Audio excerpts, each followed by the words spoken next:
নমস্কার বন্ধুরা, রিয়ার হেসেলে আপনাদের সকলকে স্বাগত জানাই। আজকের রেসিপি ফুলকপির পাতার ভর্তা। প্রথমে আমরা ফুলকপির পাতাগুলোকে ভালো করে পরিষ্কার করে কেটে কুচিয়ে ধুয়ে রেখেছি। এরপর কড়াইয়ে সর্ষের তেল গরম করে তার মধ্যে বেশ খানিকটা পরিমাণ কালো জিরে, কয়েক কোয়া রসুন ও কয়েকটা পরিমাণ মতো কাঁচা লঙ্কা দিয়ে একটু নাড়িয়ে চাড়িয়ে নেব।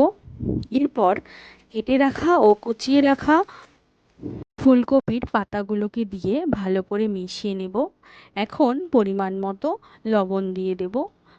এই পর্যায়ে আমাদের ভাজা হয়ে গেছে শাকটা। এখন আমরা শিলনোড়ায় শাকটা দিয়ে ভালো করে মিহিভাবে বেটে নেব। দেখুন, হাতে একটু সময় নিয়ে এই পেস্টটা রেডি করবেন। খেতে কিন্তু দুর্দান্ত হয়। রেসিপিটা আপনারাও অবশ্যই বাড়িতে ট্রাই করবেন। দেখুন, আমাদের সম্পূর্ণ বাটাটা হয়ে গেছে। ভিডিওটা ভালো লাগলে অবশ্যই চ্যানেলটা সাবস্ক্রাইব করবেন এবং পাশে থাকা বেল আইকনটা প্রেস করবেন। নমস্কার।